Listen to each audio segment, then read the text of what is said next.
ఈ సందర్భంగా కొన్ని కీలక వ్యాఖ్యలు చేశారు సీఎం రేవంత్. తెలంగాణలో మరో 10 ఏళ్లు తమదే అధికారం అంటూ అంబేద్కర్ ఓపెన్ యూనివర్సిటీ వేదికగా సీఎం రేవంత్ మరోసారి చెప్పారు. రాష్ట్రంలో ఈ 10 ఏళ్లు అద్భుతాలు సృష్టిస్తామన్నారు. తెలంగాణ సమాజం తమకు అవకాశం ఇస్తుందని ధీమాగా చెప్పారు.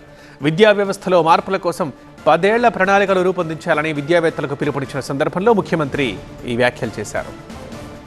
సమాజంలో ఉద్యోగ ఉపాధి అవకాశాలు, సాంకేతిక నైపుణ్యంతో కూడుకున్న శిక్షణ ఉండాలి. దానికి సంబంధించిన ప్రణాళికలు మీరు సిద్ధం చేయండి. రాబోయే 2 సంవత్సరాలు ఏం చేస్తారు, 4 సంవత్సరాలు ఏం చేస్తారు, 6 సంవత్సరాలు ఏం చేస్తారు, 8 సంవత్సరాలు ఏం చేస్తారు, 10 సంవత్సరాలు ఏం చేస్తారు, ఒక 10 సంవత్సరాలకు అవసరమైన ప్రణాళికలు మీరు సిద్ధంగా చేయండి. ఖచ్చితంగా 10 సంవత్సరాల ఆ బాధ్యత నేను తీసుకుంటా, మీరు ఇచ్చే ప్రణాళికలను అమలు చేసే బాధ్యత నేను తీసుకుంటా అని చెప్పి వారికి నేను చెప్పడం జరిగింది. కొంతమందికి ఆశ్చర్యం అనిపించవచ్చు, 10 సంవత్సరాలు రేవంత్ రెడ్డి గారికి అవకాశం ఉంటుందని నేను బలంగా నమ్ముతున్నా. 94 నుంచి 2004 వరకు ఒక పార్టీకి 2 సార్లు అవకాశం వచ్చింది. 2004 నుంచి 2014 వరకు ఇంకొక పార్టీకి 2 సార్లు అవకాశం వచ్చింది. 2014 నుంచి 2024 వరకు ఇంకొక పార్టీకి అవకాశం వచ్చింది.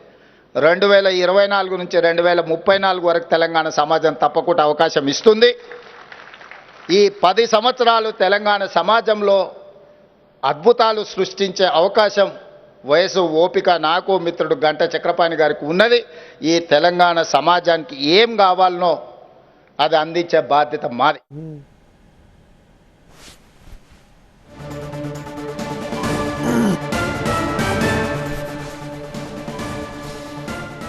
యూజీసీ నిబంధనల మార్పుల ముసుగులో రాష్ట్రాలపై ఆధిపత్యం చెలాయించడానికి కేంద్రం కుట్రలు చేస్తోందని సీఎం రేవంత్ ఆరోపించారు. రాష్ట్ర పరిధిలోని వర్సిటీలను కేంద్రం గుంజుకోవాలని ప్రయత్నిస్తోందని ఆయన విమర్శించారు. ఈ అంశంపై తమిళనాడు, కర్ణాటక, కేరళ సీఎంలతో మాట్లాడానని, త్వరలోనే ఏపీ సీఎం చంద్రబాబుతో కూడా మాట్లాడతానని అన్నారు రేవంత్. తెలంగాణ సమాజమే కాదు, దేశంలో ఉన్న యూనివర్సిటీలను యూజీసీ ముసుగులో, నిబంధనల మార్పుల ముసుగులో ఈరోజు ఆధిపత్యం చెలాయించాలని కొంతమంది కుట్ర చేస్తున్నారు. ఈ వివరాలు ప్రొఫెసర్ హరగోపాల్ గారు లాంటి మేధావులకు తెలుసు. కానీ ఈరోజు సవరణల ద్వారా రాష్ట్ర పరిధిలో ఉండాల్సిన యూనివర్సిటీల యొక్క మనుగడ కేంద్ర ప్రభుత్వం గుంజుకోవాలనే ప్రయత్నం చేస్తుంది. ఇప్పుడు నేను నియమించిన వైస్ ఛాన్సలర్ని భవిష్యత్తులో గవర్నమెంట్ ఆఫ్ ఇండియా ఢిల్లీ నుంచే నియమిస్తాము, ఈ నిబంధనలను సరళిస్తామంటున్నారు.